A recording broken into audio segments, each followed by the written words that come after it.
Well, 3 years ago. Yeah, no, you expired, so you can't vote tonight. Yeah. What do you mean? You can't vote tonight. He's not sworn in. He's sworn in. He's been sitting here for 3 or 4 His years. term expired. Yeah. You just got reappointed. You have to be sworn in. Talk to the guy next to you. Hey, go ahead, swear at it. Do I have to stand up? Okay. Evening, call the January 10th, 2023 Murraysville Planning Commission meeting to order. Patty, please call the roll. Mr. Lemke? Here. Ms. Hoy? Here. Mr. Midal? Here. Mr. Patrick? Here. Mr. Olszewski? Here. Mr. Kearns? Here. Mr. Levecki? Here. We have a quorum. Is the stenographer ready? The first, this is a public hearing for Z622, Barrington Heights LLC proposes to reduce the amount of dedicated open space by 0.017 acres through a lot line revision and add it to the adjacent parcel. Tax parcels 4911 14079 and 4911 14079. Same numbers. All right, R1 PRD zoning. Is there someone here representing the applicant? Could you use the mic, please? Mike Patolsky, Okay. And can you spell your last name? Patalsky. Is this sworn or unsworn? Swear at him. Mike, raise your right hand. You swear to tell the truth, the whole truth, and nothing but the truth for what you're about to testify here tonight? I do. Okay. All right, Mike, can you give us a brief explanation of what's going on? Do we have this up on the screen? We can. So we built the Eberle's home on Lot 1, and whenever we decided to place the house, there was kind of a ravine that made us kind of push the house a little bit further back than what we wanted to. And the whole time they were envisioning having a pool in the backyard. And then based on where the house is currently located, they still are pretty tight to have enough room back in the backyard to have a pool. They wanted roughly like a 20 by 40 pool in the back. So what we're proposing is to essentially just square up the back end of the lot there to give them the room that they need to get the pool in. Okay. And so, Mr. Morrison, this does not, they still have plenty of open space left? That's correct. Okay. It was staff's opinion that this needed to go through a public hearing process since the PRD was a zoning approval. It was necessary to have a public hearing because it's a reduction of open space, which would be part of common ownership of the lot owners in the PRD. Any members of the Planning Commission have any questions or comments? Well, it seems pretty straightforward to me. Okay. Any members of the audience have any comments or questions on this application? If there are no further comments, I'll entertain a motion to close the public hearing. So moved. Second. All those in favor say aye. Aye. Okay. Short and sweet. Okay. So the first, well, excuse me, we have to go back and do the rest of the agenda. So this is election of officers. Yes, Go ahead, Mr. Morrison, I'm sorry. sure. I'll take nominations for the floor for chairman.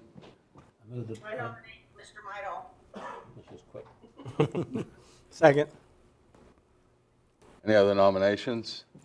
I moved, Move to close off nominations. I moved Jane Hoy for vice chairman. Well, let's do them one at a time here. All vote in favor of Mr. Midal. Aye. Aye. Aye. Aye. All right, you're the chair. You can take over, Mr. Midall. All right. Jeez. Thank you. Thank you. Thank you all for your confidence. If I screw up, please hit me up beside the head or something. Okay, now we need a nomination for vice chairman. I move that Jane Hoy be submitted for vice chairman. Second.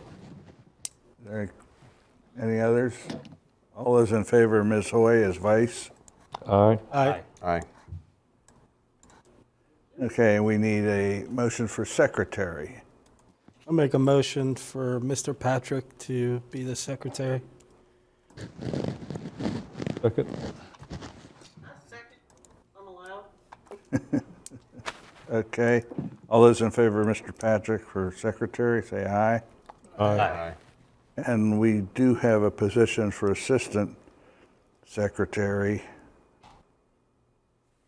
Is there a nomination for anyone for assistant secretary? Nominate Mr. Olszewski for assistant secretary. Is there a second? Do I hear a second? Second. Second. All those in favor of Jim for assistant secretary, say aye. Aye. Now, we should have a treasurer because we may get raises or something. It's in Charge all that money. it's in committee, Bob. It's in committee, okay. All right, well, thank you. I guess we should do the Pledge of Allegiance. I pledge allegiance to the flag of the United States of America and to the republic for which it stands, one nation, under God, indivisible, with liberty and justice for all. Thank you.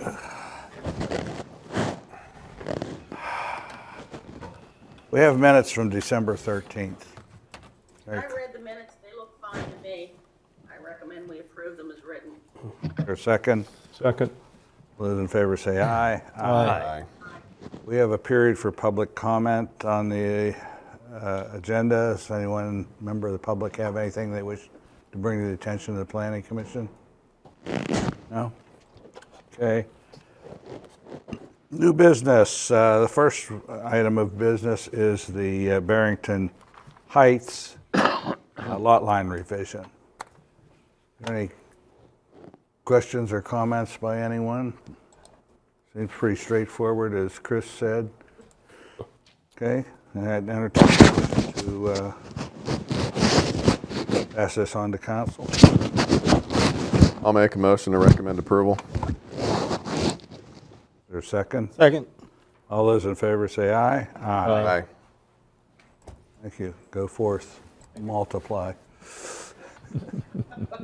Let's see. The next item is consider acceptance of SP 8 CU 1022, a major land development for construction of a wet-go car wash facility, including 10 free vacuuming stations, a parking area, access drive, adjoining the existing Giant Eagle Get-Go. This would be tax parcel 4914-08-0-018. This is right next to the existing Get-Go. I assume the application is complete, Mr. Morrison? That's correct. It's in review. Okay, so the only thing we have to do is accept it, so then start the formal review. Does anyone have any questions? Remember, why don't we There's a have motion? representative here tonight if you're interested. Well, do we want to hear from the applicant since they brought all this high-priced help out here tonight? Can you just do a brief dog and pony show for us, sir? I'll keep it brief. Thank you. Good evening, members of the Planning Commission and staff, public. My name is Lee May. I'm Site Development Manager with Get-Go, which is part of Giant Eagle. Also here tonight, we have Brittany Blom with Meyer Unkovic and Scott, and then also Kyle Harnish with LSSC, who's our civil engineer. I threw other names on there. That was just if any names come up in any discussions, we'll know who we'll have a place for them. So again, this is the proposal for a new Wetco automated car wash. This is due west. It's the adjacent parcel just west of the existing Gecko. It's currently a bank. And then it's at 4785 Old William Penn Highway. Next slide is, There you go. You can advance it there. And that's a pointer too. that's right. Existing site is at the bank. It's roughly, it scales a little over 3,500 square feet. I will point out, there it is. Some things that, there's 2 access points on Old William Penn Highway as well as an access on William Penn Highway. This site plan is the one that I presented on June 14th of last year to the commission. That was just for advisory comments. A few things I want to point out that you'll see that's different on the updated plan is the 2 access points on Old William Penn Highway, and we were proposing some more vacuum stations along William Penn Highway. We advance to the current plan or updated plan. You'll notice we're closing off the 2 access points on Old William Penn Highway and, of course, putting in a new sidewalk. We're going to maintain the existing entrance to the bank as our primary access from William Penn Highway. We've converted those parking spaces in front. They were on the old plan additional vacuum spaces. They'll just be regular parking spaces for employees or somebody servicing the car wash or maybe a customer that needs to come into the office. We're also maintaining, or as on the previous plan, we're creating an access, an interparcel access between the existing Gecko, which is here to the right, and to the wash. So customers can enter either from William Penn Highway or from this proposed access at the adjacent Gecko. They'll get in a queue for the wash. There's 2 lanes, although we're only showing vehicles in the 1 lane. One will be for express passes, and that's where you have a transponder, where you have a monthly subscription for unlimited car washes. You'll get in that lane. The other lane is for the regular customer making a purchase of a wash. After you go through the transponder or pay point, you'll merge into 1 lane, enter the building on the west side, and go through the wash and exit on the right side. And you can leave either way, by the same means of access, or come around and get into one of these spaces for vacuuming. As Jim mentioned, or the report mentions, they are free, so there's no pay point for those. And what this darker gray shading is, and we'll see it on the elevations, that is a cover where that encloses the vacuum spaces. And then the reason for the different shading on the spaces for the regular ones are for impervious pavement.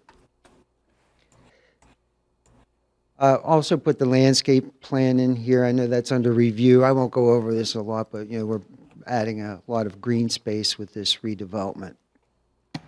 So just a few points I'll point out.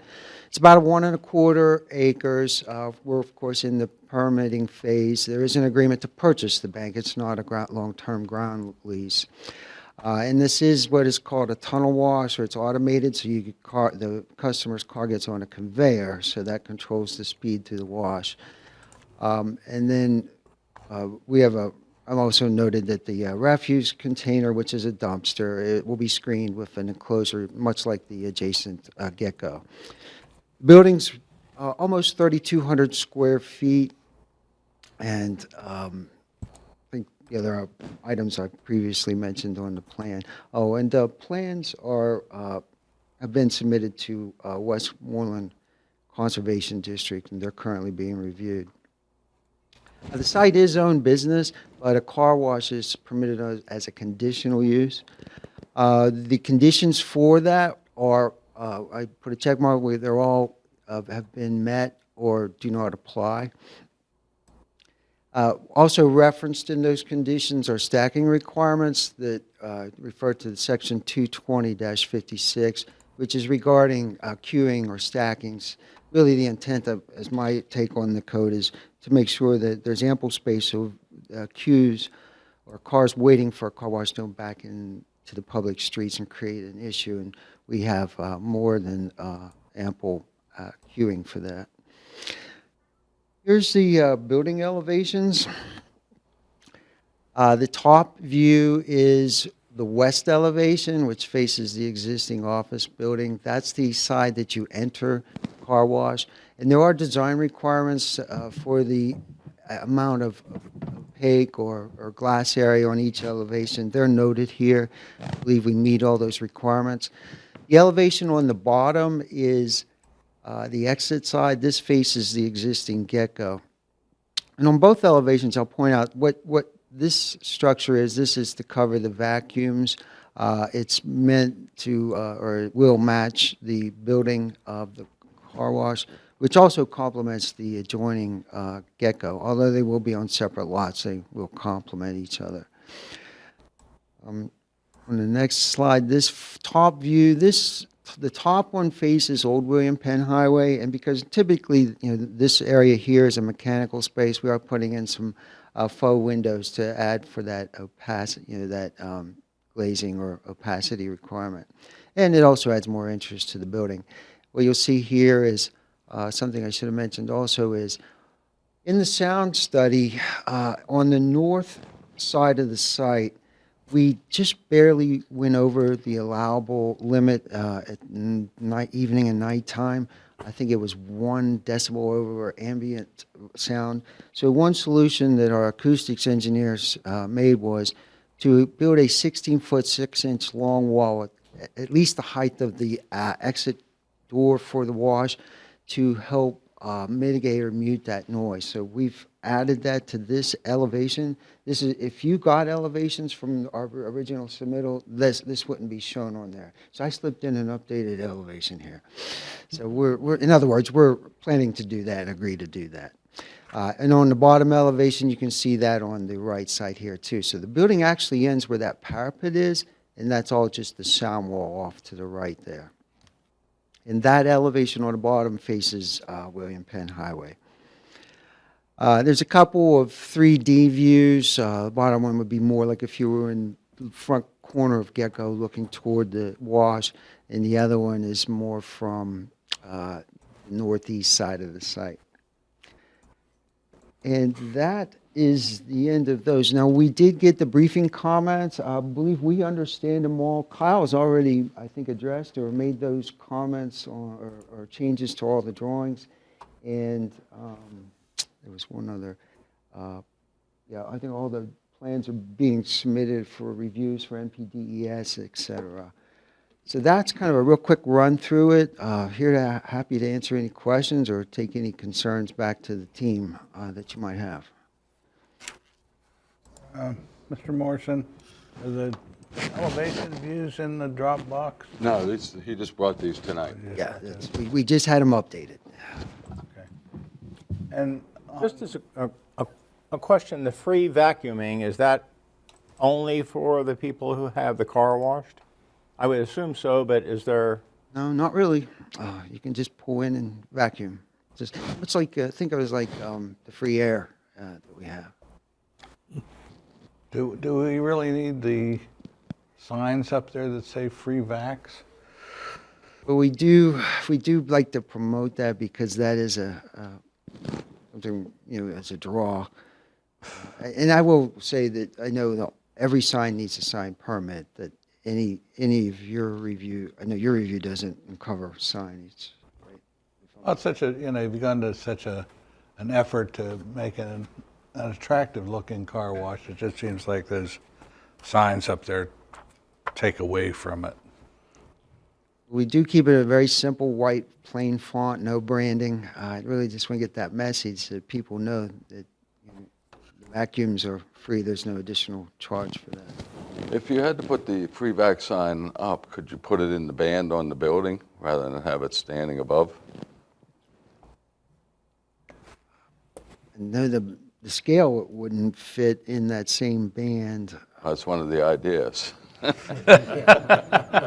Either make the band bigger or shrink the sign. I think I know which way you're going. Yeah. What strikes me is no good deed goes unpunished. And I was going to ask that same question about the free vax because I better turn my microphone on before I get into trouble here. I was going to ask that same question about the free vacuums because you're controlling the number of cars that are coming in because they're going to pay and they have subscriptions, et cetera. But the free vax is just a wild card. And how do you anticipate what the load is going to be in that whole thing? I mean, that just seems so strange to us. So we have a lot of car washes, but really only one of this newer generation, the tunnel wash. It's actually not that far away in Unity Township near Latrobe. And what we're finding, and I kind of, as a customer myself, kind of understand this, that most people are just getting the wash. A lot of people don't stop and vacuum the car. We don't get near the use of the vacuums that we do for the wash. It's, I guess it's easy to sit in your car and just get on a belt and let machines do all the work. That suggests that there's not going to be a big demand for a free car, for a free vacuum. So I guess that begs the question on the sign, you know. Sign's not going to increase your participation, is it? We do like to promote that. I mean, it's a competitive business, so we do want to, let everybody know that the I vacuum. know that there's that car wash down on 286, Magic Mike's, that I think is very similar to what you're proposing here with the free vacuums. And I don't think they have any big signs out front. And there's people always there vacuuming, so I don't know if it's necessary. Something you would like to give some consideration to? Okay, we will do that. Yeah, is there any other comments or questions at this time? Wouldn't that be kind of hidden with the roof over the vacuums themselves? I mean, I don't know that It's higher, so in right, but the traffic is lower on 22. this elevation would show it better. Yeah, so that. I mean, what are we dealing with there, elevation-wise, from the road? We're, I mean, yeah. And then on Side out. Old 22, it's lower.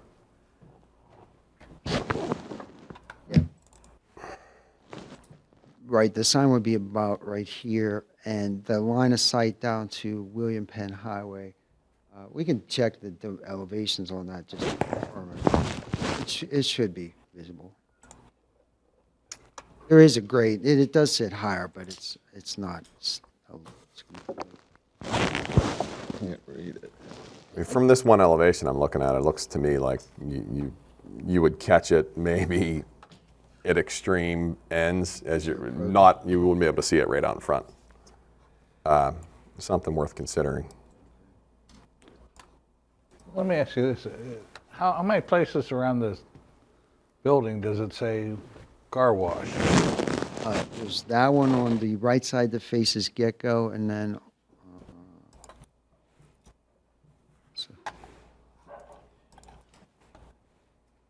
unless it broke. I think you probably have to point at the computer, maybe. Yeah, I can get you back. Next slide is the other view. Close this.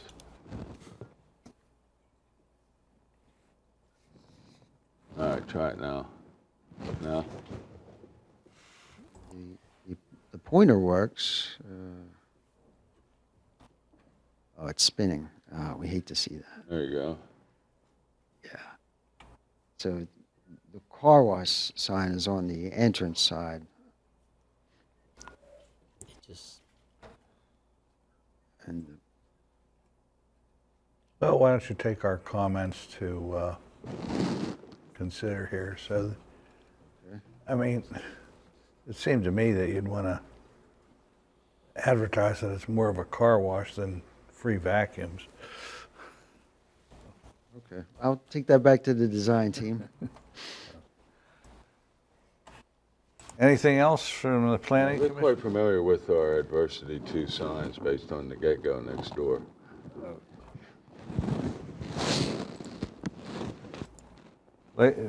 Jane, anything?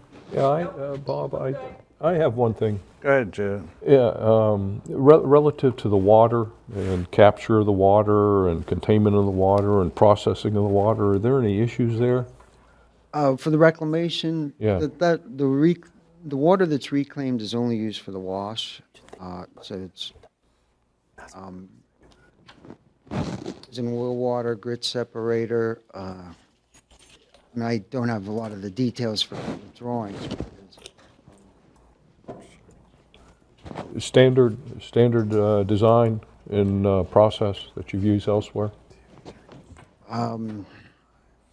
Elsewhere meaning, Other car washes? the Latrobe site would be like that. Okay. So roughly what percentage of the water gets recycled? It's, I've heard varying numbers. I'll be honest, I don't have exact numbers. I think it's around 30%. Okay. We do use water. It's, Okay. we are a high water user. As there's no further questions, I entertain a motion to accept this application as being complete. Still need- Come back February 10th, I believe it is. February 10th. Okay. Move, do we have a second? Second. Second. All those in favor say aye. Aye. Thank you for your presentation. It'll be Valentine's Day. Yeah. Okay. Okay, discussion, next item is discussion concerning S1322, a proposed subdivision of one existing parcel to be subdivided 11 times and added to 11 existing parcels to extend the rear of those 11 properties. Is there anyone representing the applicant? Give us your name, sir. My name's Peter Hutchinson. We have the plans somewhere, Jim? Yep. Pete, can you just show us briefly what you're doing there? Mary Jean Johns bought the 3-acre, that slim bow tie shape tract back in 1981. She was my neighbor. They're up in age. They moved to Philly near their kids and just stopped paying taxes until I saw they weren't paying the taxes. So I called Mary Jean, said, you got to pay your taxes. And she didn't know what to do with the property, and I guess she's getting on in age. And so I called her daughter and said, you should just sell it to the contiguous property owners. So as her representative, I bought the 3 acres from her and got all 11, including myself, 10 and me, to agree to go through this process of extending our lot lines to absorb that property.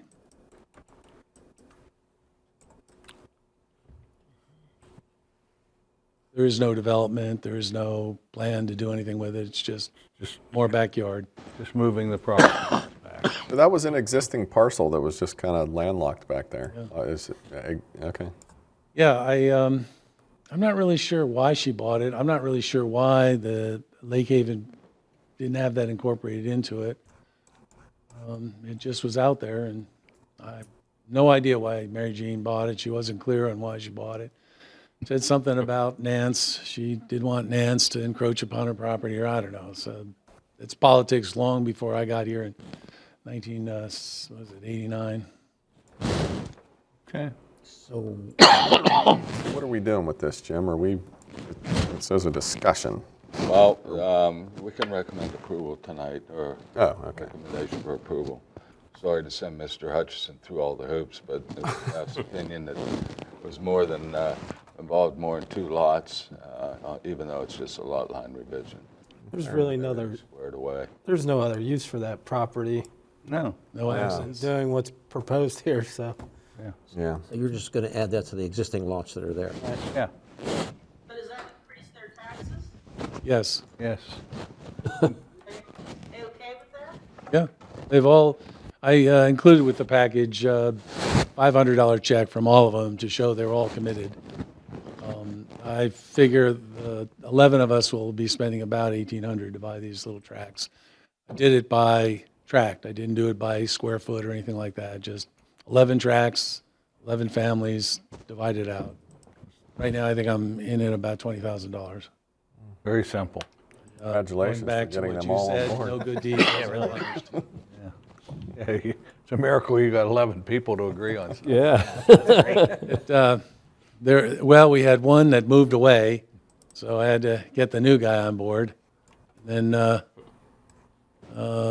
we had one tract that apparently listed by the county as belonging to some other non-contiguous owner, and so I had to hire a lawyer, Mr. Long, to go out there to the county and straighten it all out. Straighten it out. So he did. Okay. And like myself, retired. I see you just retired too. Yes, sir, I You're did. still here. Couple days. So much for retirement. I'm doing the same thing. I'm retired, but I still have to work. Okay, questions or comments on this? If not, if there aren't any, can I have a motion to recommend this for approval? I'll make a motion to recommend it for approval. Second. Second, all those in favor say aye. Aye. Aye. Very good, Pete. Thank you. Have fun. We'll go to council at the first meeting in February. Pete, that'll be the first Wednesday of the month. Okay, now for the really fun part is discussion concerning a proposed ordinance regulating injector wells. I've included in your packet a draft, first shot at the injection well. I also included some website links to give you a little bit of background on injection wells. This really is to target at what's known as Class 2 wells, injection of essentially blowback from Marcellus wells. Found it interesting, although I was aware that there was a huge amount of water generated whenever they drill a Marcellus well. But I saw one statement that said 7 gallons for every 1 gallon of water that they put in for the fracking comes back out, which is a significant amount of water. This blowback is highly high in salt, radioactive in some instances, mixed with some other chemicals. And what really brought this to the forefront was the issues that an active injection well is having over in Plum Barrow. A lot of resident resistance. There's a second well being proposed over there now. There's claims of impact on water, on drinking well water.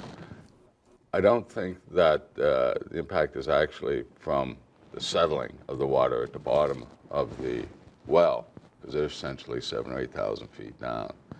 But I think it comes from problems with the pipe that an injection occurs with that may leak into groundwater. So to try to be one step ahead here in Murraysville, we have a number of shallow wells here. We have 1, 2 coming, Marcellus wells. This was a draft put together to provide for the opportunity, since we're required by the MPC to provide for all uses, to provide for this use in the B district. I guess the thing I'm not clear, Jim, is when we were first considering the Marcellus wells, we went to various sites and we learned a lot about the mechanics. And I had quite an education myself, to say the least. It's not clear to me how these wells work. Can you kind of give us are they double casing them, triple casing them like they do with it? Yeah, in some of the links that I provided, there were diagrams in there that showed, and essentially they run the pipe down, it's lined with concrete, and then there's another pipe there, and they inject this blowback down this pipe into voids, or essentially in the strata.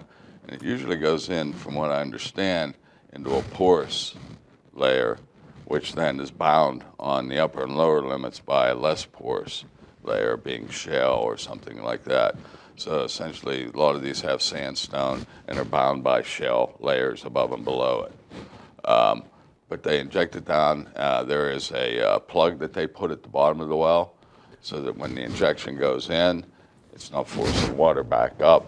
And that plug also keeps, once the injection's done, from it flowing back up the, I guess it's called an annulus. So there's no control over the lateral distribution of the water. It could go like forever. Whatever the geological layer will take. Now, this is regulated. Pennsylvania is a little bit unique in that this is regulated actually by the EPA, but the state of Pennsylvania also requires a permitting process. Most states, EPA gives the responsibility to the local jurisdiction, being state agencies, to regulate it. But Pennsylvania, for whatever reason, has gone a different route. See, this seems backwards because when you're collecting gas, you know, you can only go so far. You can't go beyond the property you've leased. And in this case, this says that there's no limit to where you can push this water. Well, because you have to lease the rights. The rights are the oil is a property right. There's no rights to that layer underground. I see your point, Ed.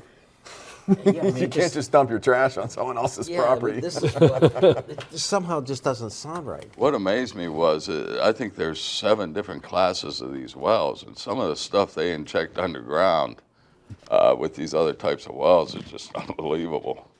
But it did say in the one article, which I thought was a pretty fair article, not pro or con, that they think this is the safest and most efficient way to dispose of these 5 to 7 different classes of waste. Until you have earthquakes.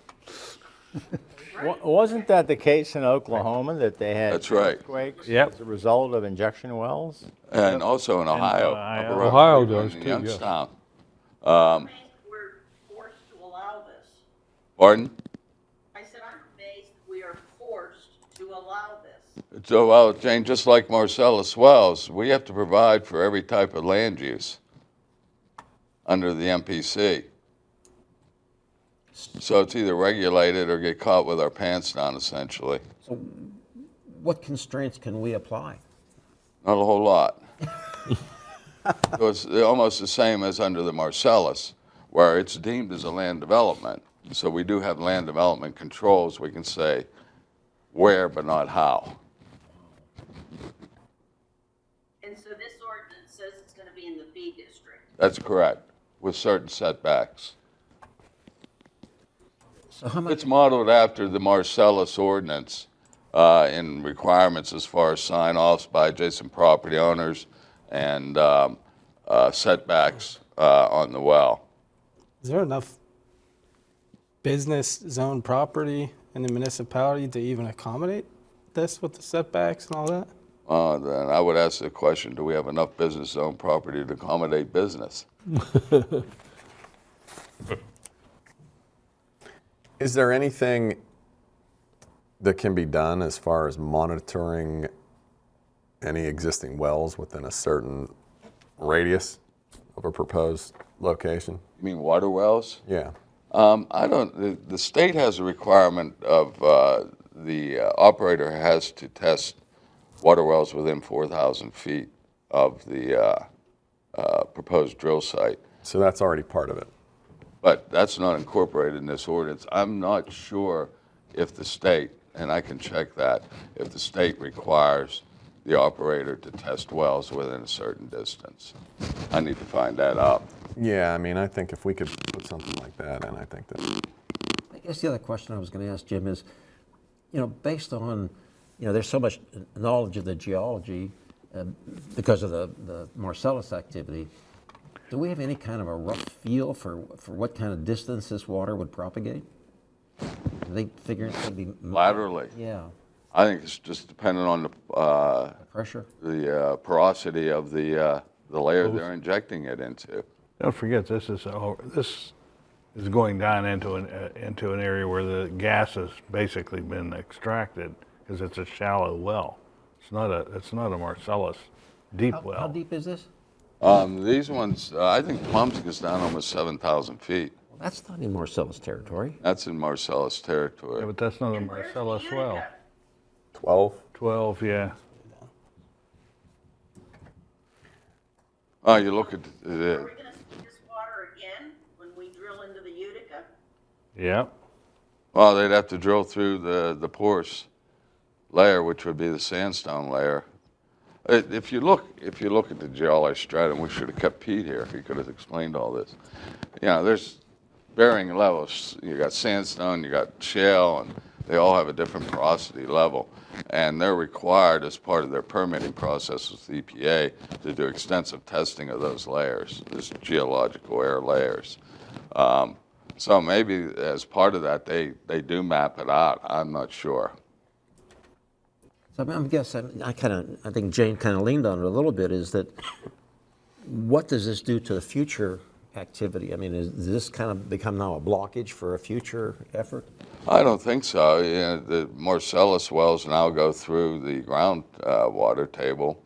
They go through various layers, geological layers now. I think the real trick is to making sure the integrity of the piping that you're using to access the area. And, you know, maybe that's something we want to consider, is that there be some kind of testing of that piping done on a regular basis in reports. The other thing that I picked up in some of the research was that some states require seismology monitoring and reporting on a regular basis, which might not be a bad idea. The other thought that was going through my mind, you mentioned the salinity of the water. I wonder about the piping and its ability to withstand, you know, let's say the corrosive effects. I mean, you think they have to go to corrosion-resistant piping, or? Yeah, that becomes, you know, an abandoned well issue, just like everything else you inherit over time. The wells in Oklahoma, I think, are a lot shallower, and that was causing the seismic activity there. But I think the Youngstown wells are much deeper. They're very similar to the Marcellus. And they also had issues down and around East Liverpool, Ohio, with seismic activity. How many acres or how big would one of these sites be? I mean, we have a good idea of how big a Marcellus site needs to be, but how does this compare, and what else is involved in, you know, drilling this? Well, I would think that the sites would be much smaller, Jane. All they're doing is essentially drilling the well. Once the equipment's out of there drilling the well, you're just having trucks access a portal to put this in. So I would think that you would need an area for truck turnaround and access once the well's drilled. You know, on a Marcellus site, you would have dehydration tanks and a lot of other support apparatus there. But I can't see a whole bunch of support acts. And you can go see one over on Old Leechburg Road. Yeah. Old Leechburg Road. Yep. Yeah. The trouble with Plum is it New Old Leechburg Road or Leechburg Universal Road? Yeah, where is Old Leechburg Road? It starts No, closer than the I'm from municipal Westmoreland County. It's between Sardis Road and 366. Sardis Road and 366. See, I guess what's puzzling me is the term injection. You think you're going to push water in under high pressure, but if they have a portal, are they just using gravity feed? No, it's high pressure, So then they have to have equipment on site to be able to pressurize it, right? I would think. I'm curious, I'd like to have an idea what the site will look like. You should do an airplane, air maps.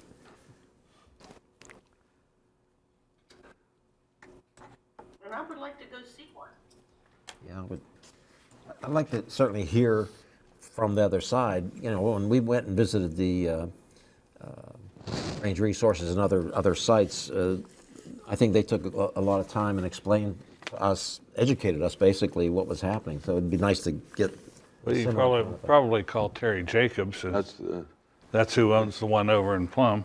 Or we could call the Plum Community Development Director and ask them to come over and tell us about what their experience has been. That'd be a better. That's probably a better one. Yeah, I think so. Yeah. Contact that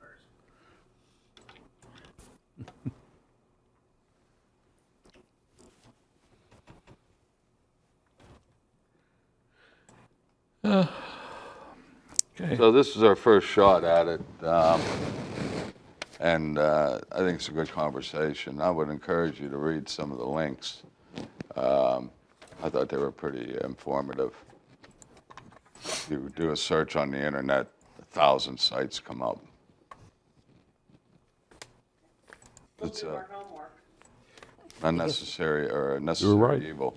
It sounds like there's a pretty broad range of what the composition of what's going down the hole could be. So it'd be interesting to know, typically thorium is the, I guess, the radioactive source that you get from some of these drillings. It'd be nice to know where this stuff's coming from that they're going to be putting down there, so you at least have an idea of what's going into the area. There's a typical Class 2 injection well. This is what it looks like. Well, I think I might have that in here.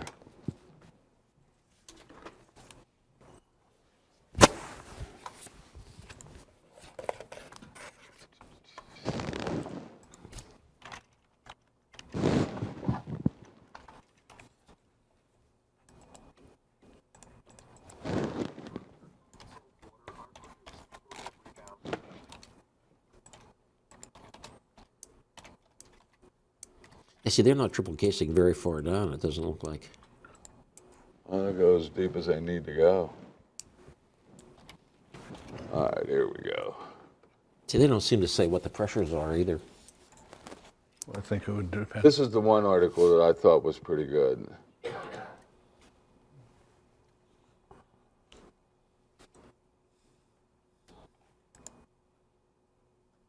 For example, Class 1 wells deal with radioactive waste.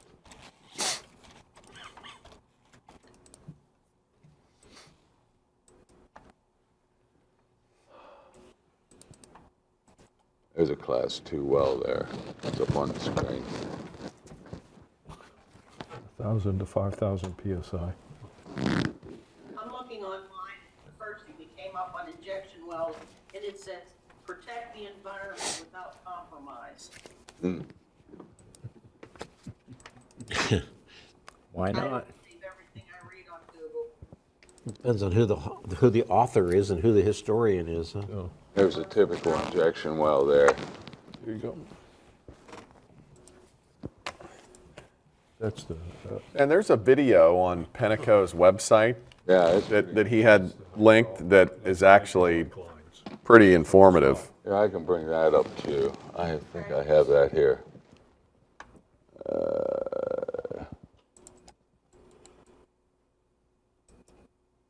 There it is. Can you put the video up? Yep, I can put the video up. Yeah, 10,000 to 20,000 psi injection pressure. Okay, you ready? Pretty small. Yep.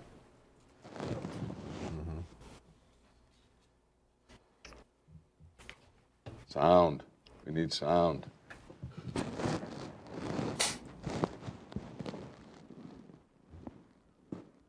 Seven percent of the water on the planet. You want to go Salt water back? from these oceans is also found at various we're good. depths throughout the interior of the Earth, trapped there millions of years ago by layers of sediment. During oil and gas production, this naturally occurring salt water is usually found in the same geological formations as the hydrocarbons. On average, 10 barrels of salt water are produced for every barrel of oil. The produced salt water must be disposed of properly. The EPA preferred method for the disposal of produced oil field salt water is through Class 2 saltwater disposal wells. A disposal well is typically an existing oil or gas well that no longer produces hydrocarbons. This is the only approved method for oil field saltwater disposal, and only wells that meet strict standards for construction testing, inspection, monitoring, and record keeping can be classified as Class II disposal wells. This process has been carefully regulated since the 1970s by the EPA through the Underground Injection Control Program, which was established for the protection of underground sources of drinking water. All Class II disposal wells are constructed with multiple surface casing designs for the purpose of eliminating the possibility of the salt water leaking into underground sources of drinking water. The following well casing design is one example of how this is done. Designed to protect drinking water aquifers, surface casing is installed to keep any potential contamination on the surface from entering around the well. Steel casing pipe is cemented into the hole down to at least 100 feet below the water source. In some designs, inside the surface casing is another layer of cement that surrounds a second steel pipe called the long string casing. Inside the long string casing is another steel pipe, the injection tubing. It can also be lined with plastic, adding yet another layer of reinforcement. This multi-layered construction provides an exceptional barrier between the saltwater, freshwater zone and the surrounding geological formations. The annulus, the area between the long string casing and injection tubing, is filled with a pressurized non-corrosive fluid all the way from the surface to just above the disposal zone.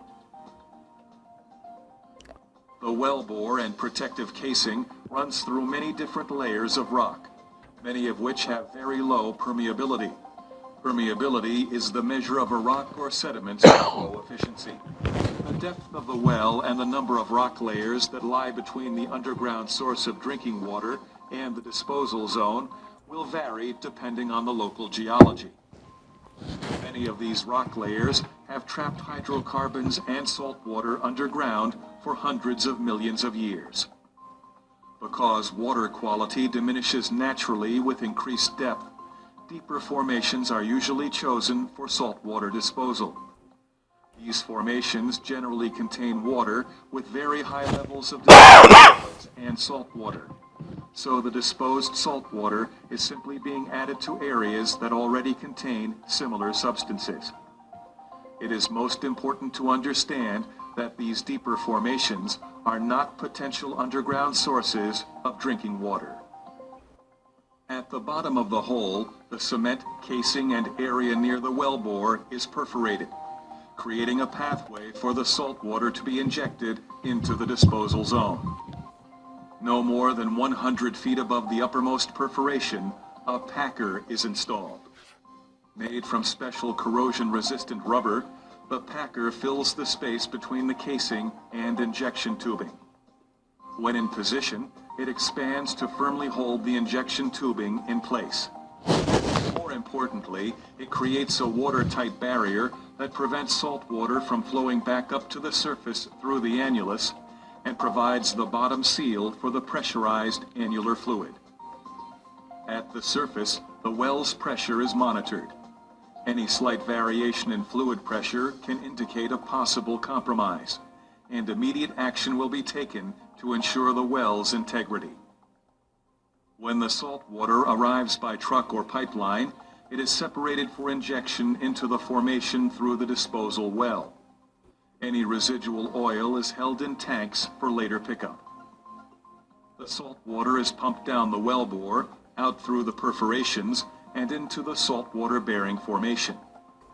The low permeability rock above creates a stratigraphic trap or barrier which keeps the saltwater confined to the disposal zone. The scale used in this visualization helps to illustrate the vast separation between the disposal zone and the underground source of drinking water. The depth in this example is approximately 8,900 feet. This is over a half-mile deeper than the deepest part of the Grand Canyon. This great distance is comprised of layer after layer of rock with low to very low permeability.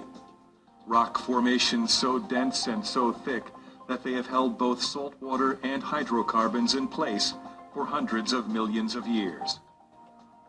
In summary, the layers of rock with low permeability total more overall thickness than the permeable layers, creating a massive barrier between the disposal zone and the underground source of drinking water.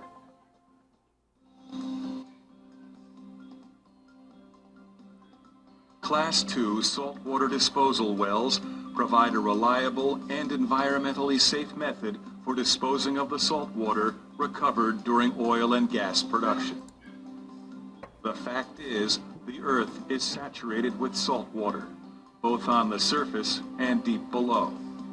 Class 2 disposal wells are simply the best approved method of putting the salt water back where it originated.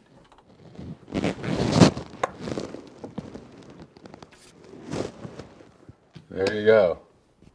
Okay. I would suggest that we concentrate our efforts on the surface operation here insofar as traffic, the visual aspects of it, and impact on adjacent properties and highways. Would they have to have specified truck routes, just like a Marcellus well would? It's laid out in the ordinance, in the proposed ordinance now. Okay. I would encourage you to read the ordinance.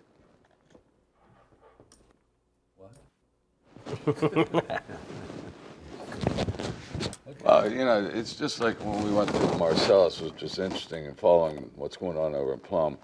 You know, they estimate that 80% of all the water wells in Pennsylvania are contaminated at some level. Contaminated with what? Anything. Anything from fecal to chemicals. Yeah. 80%. Wow, that's a big number. Yeah. Yeah.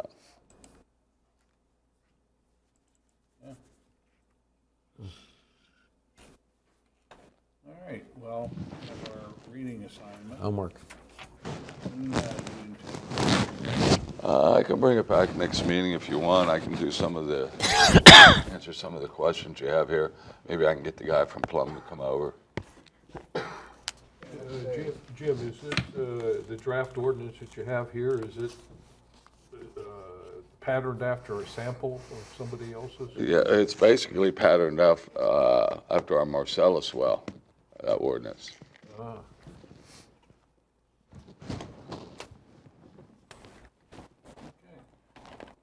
Anything else, Mr. Moore? That's it. Starting work on B2Bs, an ordinance to regulate B2Bs. The mayor's asked us to take a look at it. Okay. What do we have on the agenda for the meeting in February? I don't know what I'm doing tomorrow. I don't have anything specific at this point. Get go, or what go, and there's something else that came in. What else do we have, Patty? Jim, I plan to be in town from February 9th to Thursday to Thursday, so if I be sworn in, I'll be available that week, and I'll be available for the meeting on the 14th. Okay. 2/9 through 16. Correct. Okay. I will probably be out, so it's good that the vice chairman. What's happening with Tommy's car wash? I don't know. That's what I was gonna ask. We're gonna have the latest cars in all of this. One of the issues they ran into is that they let their highway occupancy permit application expire, and that's making them go through the whole process again. Wasn't there an issue with the demolition? Not that I'm aware of. They've never come in for a demolition permit.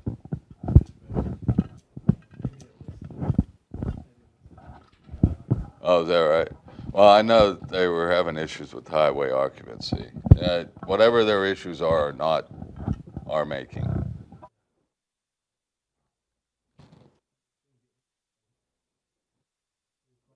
Three car washes in a square mile.